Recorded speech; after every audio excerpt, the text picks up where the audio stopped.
I never thought I'd feel alive again at 60, but when he walked through my door, everything changed.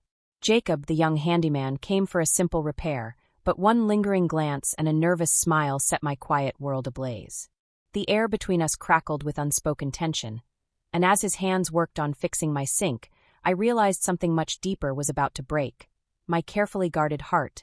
I was 60 years old, living alone in a house that echoed with memories of a life I once had. The walls were adorned with photographs of happier times, my children when they were young, vacations with my ex-husband, and celebrations of milestones that now felt like a distant dream. After my divorce, I had poured my energy into creating a home I could be proud of, but over the years it had grown too big, too empty. Each day followed the same predictable routine. Mornings with coffee on the porch, afternoons filled with books or television, and evenings that ended far too early. The house was immaculate, a reflection of my efforts to control something, anything, in a life that felt like it was slowly slipping away. But despite the order and peace I had created, there was a persistent void, a loneliness I couldn't quite shake. It was a leaky sink that finally broke the monotony. For days, the rhythmic drip-drip of water filled my kitchen, a reminder of how little attention I paid to the small inconveniences of life. On a whim, I searched online for a local handyman and found Jacob. I didn't know what to expect, maybe someone older, gruff, with a no-nonsense attitude. Instead, Jacob arrived on a chilly Wednesday afternoon, and from the moment I opened the door, my world began to shift. He was young, perhaps in his mid-20s, with broad shoulders and a quiet charm. His gray t-shirt stretched across his chest, and his nervous smile didn't quite reach his eyes. "I'm here to take a look at the sink," he said, his voice deep but soft. There was an energy about him, a vitality that filled the space between us. I was caught off guard by how my heart skipped a beat, an absurd reaction for someone my age. As he worked, I couldn't help but linger nearby, pretending to be occupied while stealing glances at him. I hadn't felt this kind of curiosity, this spark of something unnameable, in years. Jacob didn't just fix my sink that day. He awakened a part of me I thought was long gone, setting the stage for a connection that would blur the boundaries of what I thought I wanted, or deserved. After that first encounter, Jacob lingered in my thoughts far more than I expected. I told myself it was harmless, a passing interest in a young man who had brought a little light into my quiet world. But deep down, I knew it was more than that. The way he had worked so diligently on the sink, his focus unwavering, his hands moving with a quiet confidence, it was impossible to forget. A week later, when I found a minor issue with the faucet in the bathroom, I hesitated before calling him. Part of me wanted to ignore it, to avoid stirring up the feelings that had started to bubble to the surface. But the loneliness that filled my house had become heavier since he left, and I convinced myself that it was just a faucet, just a professional visit. Nothing more. When Jacob arrived, the nervousness in his demeanor was more noticeable. He kept his eyes focused on his tools, barely meeting my gaze. I showed him to the bathroom, and he quickly got to work. I stood nearby, watching as his hands tightened the screws and adjusted the fixtures. He moved with an efficiency that belied the tension in the room. "Everything okay?" I asked softly, leaning against the doorframe. He nodded without looking up. "Just a small adjustment," he said. His voice was steady, but his hands trembled slightly, betraying his composure. It was in those small moments that the line between us began to blur. I wasn't blind to the lingering glances, or the way his voice caught when I leaned a little too close. My own reaction surprised me. How my heart raced when our eyes met, how I found myself reaching for excuses to be near him. As the days passed, I started to notice more about him. He had a quiet way of carrying himself, a mix of confidence and vulnerability. He always seemed a little unsure around me, like he was fighting something he couldn't name. I told myself it was nothing, that I was imagining things. But deep down, I felt the unspoken tension building with every visit. One afternoon, as he packed up his tools after finishing another minor repair, I found myself lingering in the doorway. "You've been a lifesaver, Jacob," I said with a smile. He looked up, his face flushing slightly. "It's no problem," he replied, his voice barely above a whisper. Before I could stop myself, I reached out and touched his arm, a brief, innocent gesture that seemed to ignite something in the space between us. His body tensed under my touch, and his eyes met mine for a fleeting moment before he looked away, his cheeks flushed. "I should get going," he said quickly, gathering his things. After he left, the quiet of the house felt heavier than ever. I sat in the kitchen, staring at the sink he had fixed weeks ago, replaying the moment over and over in my mind. It wasn't just the way he reacted to my touch. It was the way I felt, alive, excited, and utterly terrified. I began to question everything. Was I reading too much into his actions? Was I chasing something I had no right to want? Or was this mutual, a spark neither of us could ignore? The uncertainty gnawed at me, but I couldn't deny the way my heart raced at the thought of seeing him again. The tension between us was growing, and with each passing day, it became harder to ignore. Something had shifted, something I couldn't quite name, but couldn't stop myself from wanting to explore. And as much as I tried to convince myself otherwise, I knew this was only the beginning. The following week, Jacob returned to fix a loose cabinet door in the kitchen. I had debated whether to call him, knowing full well the tension that had been building between us. Yet I couldn't stop myself.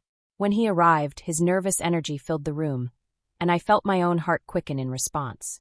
This time, I found myself lingering closer than before, standing beside him as he examined the cabinet. I watched the way his hands moved with practiced precision, the way his brow furrowed in concentration. There was something magnetic about him, something that pulled me closer, even though I knew I should keep my distance. "You're really good at this," I said, breaking the silence. Jacob glanced up at me, his face flushing slightly. "Thank you," he said quietly, his voice tinged with uncertainty. I didn't step back. Instead, I leaned in just enough to feel the heat radiating from his body. My hand brushed his shoulder as I pointed to a spot on the cabinet. "This corner always sticks," I said, my voice softer than I intended. He froze for a moment, the tension between us crackling like static electricity. As he continued working, I noticed how he avoided looking at me directly, how his hands trembled ever so slightly when I was close. It was as if he was trying to maintain control, but the lines were blurring for him, too. Every stolen glance, every unspoken word felt like a step closer to something neither of us was ready to name. When he finished, Jacob stood and wiped his hands on a rag, his gaze finally meeting mine. There was something in his eyes, a mix of confusion, desire, and restraint. "All done," he said, his voice quieter than usual. But he didn't move to leave. "Thank you," I replied, my words carrying a weight neither of us could ignore. I stepped closer, the space between us shrinking until I could feel his breath on my skin. "You're always so reliable." Jacob's jaw tightened, and I saw the internal struggle flicker across his face. "I should go," he said, but he didn't move. Instead, he stood frozen, his eyes searching mine for something, permission, perhaps, or a sign that I felt the same way. Before I could second-guess myself, I reached out and touched his arm, letting my fingers linger just a moment longer than necessary. "Are you sure?" I asked, my voice barely above a whisper. The question hung in the air, heavy with unspoken meaning. His breath hitched, and for a moment, it felt as though time had stopped. Then, slowly, he reached up and placed his hand over mine, his touch warm and tentative. "This isn't right," he murmured, his voice laced with hesitation. But he didn't pull away. I stepped closer, my heart pounding in my chest. "Maybe not," I admitted, my voice trembling slightly. "But it doesn't feel wrong, either."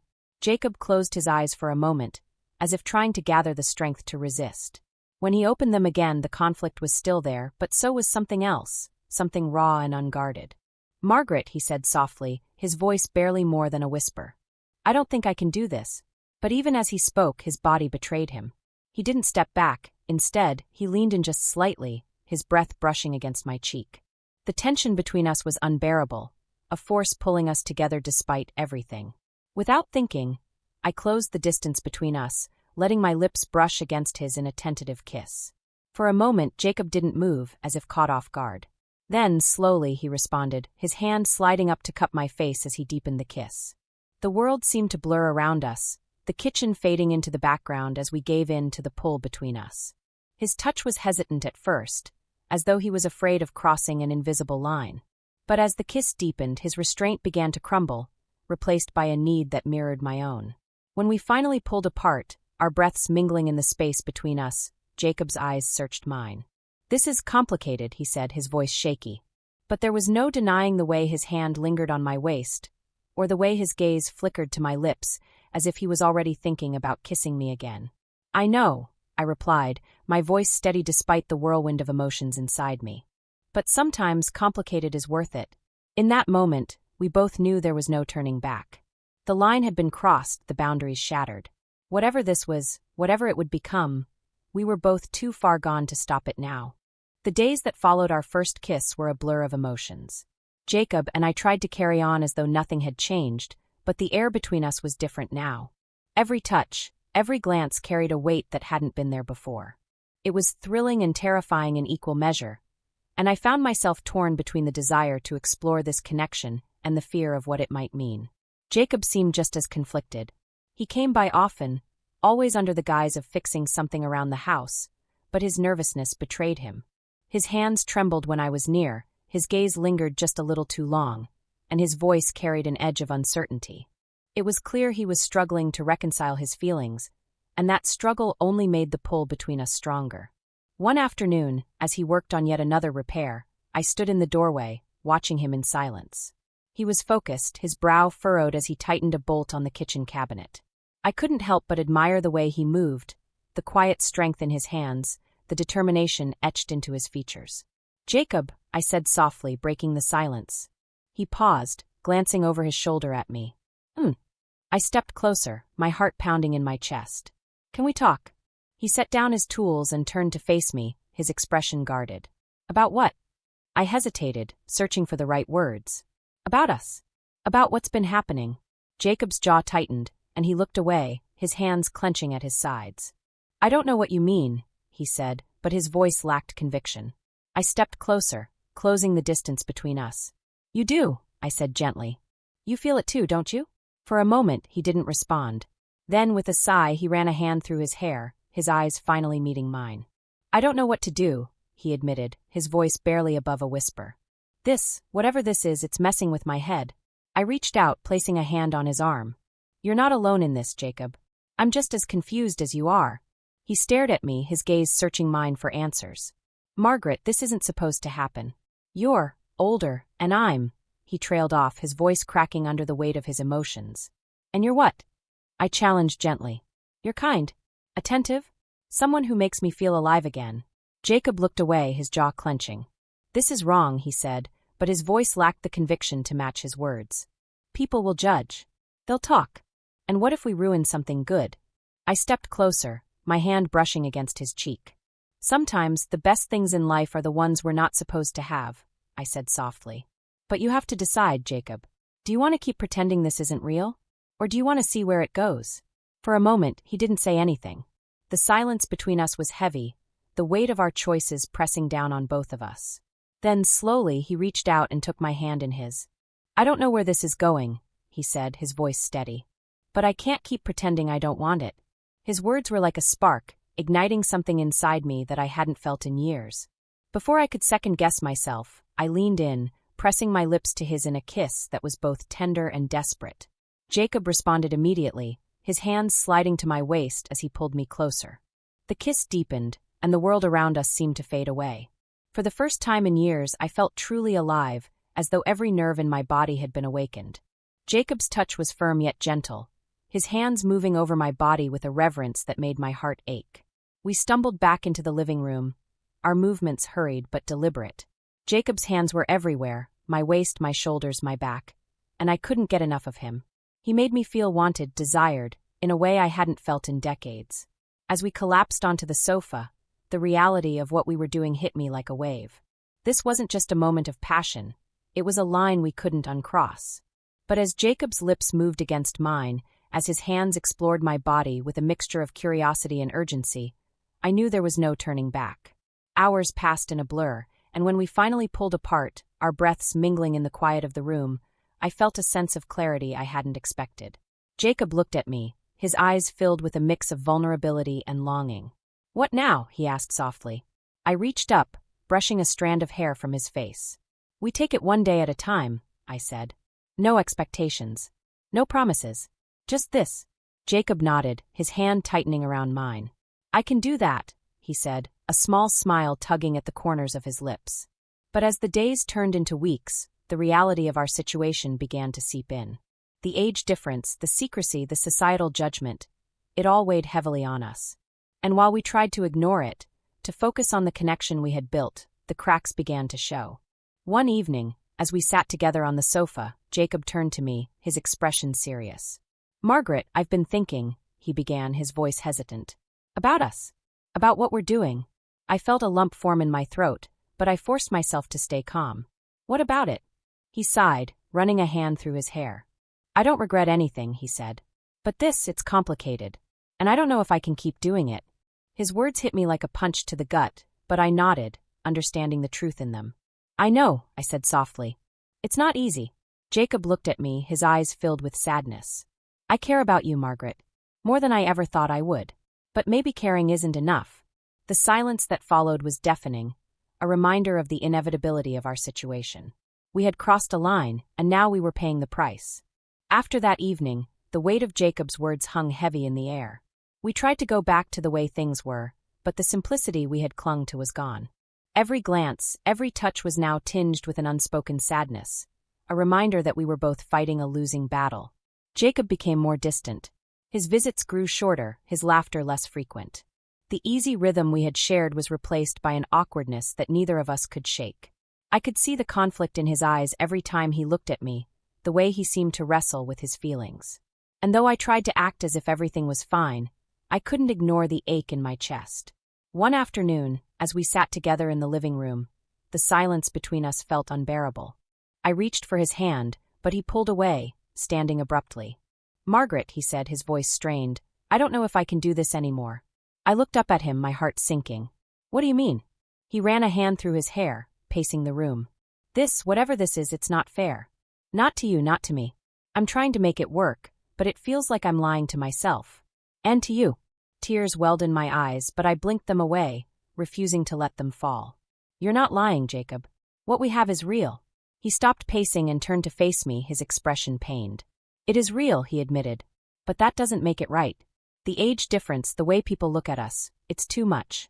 I can't pretend it doesn't matter. I stood, crossing the room to stand in front of him. Why does it matter? We're two adults, Jacob. We're not hurting anyone. He looked away, his jaw tightening. It matters because it's not just about us. It's about what people see, what they think. And it's about the future. What happens when I want a family when you can't give me that? What happens when I'm still figuring out my life, and you've already lived most of yours? His words cut deep, each one a reminder of the reality I had tried so hard to ignore. I wanted to argue, to tell him that none of that mattered. But deep down I knew he was right. I don't regret what we've shared, he continued, his voice softening. You've made me feel things I never thought I'd feel. But I don't know how to move forward without hurting both of us. I reached out, placing a hand on his cheek. You're already hurting me, I whispered, my voice trembling. But I understand. For a moment he leaned into my touch, his eyes closing as if savoring the moment. Then he stepped back, breaking the connection. I think we need to end this, he said, his voice barely above a whisper. The words hit me like a punch to the gut, but I nodded, knowing there was no point in fighting. If that's what you need, I said, my voice steady despite the tears threatening to spill over. Jacob looked at me, his expression filled with regret. I care about you, Margaret. I always will. But it's too complicated. The silence that followed was suffocating, the finality of his words settling over us like a heavy fog. I watched as he gathered his things, his movements slow and deliberate, as if he was giving himself time to process what was happening. Before he left, he turned to me one last time. Take care of yourself, he said, his voice soft but firm. You too, I replied, my voice breaking on the last word. And then he was gone. The days that followed were some of the hardest I had ever faced. The quiet of the house, once a source of comfort, now felt unbearable. Everywhere I looked, I saw reminders of Jacob, his tools in the garage, the sink he had fixed, the couch where we had shared stolen moments of intimacy. I tried to fill the emptiness with busy work, cleaning the house until it sparkled, taking long walks to clear my head. But no matter how much I tried to distract myself, the ache in my chest refused to fade. At night, I lay awake, replaying our time together over and over in my mind. I thought about the way he had looked at me, the way his touch had made me feel alive again. And I thought about his words, the truth in them cutting deeper than I wanted to admit. He was right. Our relationship had always been destined to end. The age difference, the societal judgment, the conflicting paths we were on, it was too much. But knowing that didn't make it any easier to let go. Weeks turned into months, and slowly the pain began to dull. I started to reclaim my life, finding solace in the little things, painting, gardening, reconnecting with old friends. I reminded myself that what Jacob and I had shared, though fleeting, was something beautiful. It had reminded me of who I was, of what I was capable of feeling. And for that, I was grateful. Months passed, and the sharp edges of my heartbreak began to soften. The house no longer felt like a suffocating prison, but a place I could call my own again. The memories of Jacob lingered, but instead of haunting me, they became a quiet reminder of what it felt like to truly live.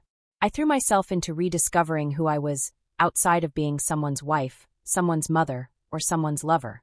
I joined a local book club, where I found companionship in the shared love of stories. I started painting again, splashing vibrant colors onto canvas, letting my emotions spill out in ways words never could. Slowly but surely, I began to rebuild my life, brick by brick. There were moments when I thought of Jacob, fleeting memories that brought a bittersweet smile to my face. I remembered the way his eyes softened when he looked at me, the nervous tremble in his hands, and the unguarded vulnerability he had shared. Those memories didn't hurt anymore. Instead, they reminded me of the strength I had gained through our time together. I realized that Jacob had given me a gift, one I hadn't known I needed. He had awakened something inside me, a sense of desire, of vitality, of hope. He had reminded me that life wasn't over just because I had reached a certain age, that I was still capable of feeling deeply, of loving fiercely. But most importantly, Jacob had taught me the importance of letting go. Holding on to something that wasn't meant to last would have only brought us both more pain. By stepping away, we had given each other the chance to grow, to find paths that aligned with the lives we were meant to lead. One evening, as I sat on the back porch watching the sun dip below the horizon, I felt a sense of peace wash over me. The sky was painted in hues of gold and pink, a reminder of the beauty in endings and beginnings. I sipped my wine, letting the cool breeze brush against my skin, and smiled to myself. I thought about the future, uncertain but no longer terrifying. I didn't know what lay ahead, but for the first time in years, I wasn't afraid of the unknown. Jacob had reminded me that life is unpredictable, that sometimes the most meaningful moments come from the most unexpected places. As I stood to go back inside, I paused at the door, glancing over my shoulder at the fading light. "Thank you," I whispered softly, not to Jacob, but to the universe, to fate, to whatever had brought him into my life. He had been a chapter in my story, one that had ended, but one that had also changed me forever. Closing the door behind me, I felt a quiet sense of hope. Whatever came next, I knew I was ready to face it. Because I had already faced the hardest part, letting go and finding myself again. If you were in her position, would you have let him go, or fought for a love against all odds? Let me know your thoughts in the comments below. Don't forget to like and subscribe for more heart-wrenching and thought-provoking stories like this one. And stay tuned. Our next tale will dive even deeper into the complexities of forbidden love. You won't want to miss it.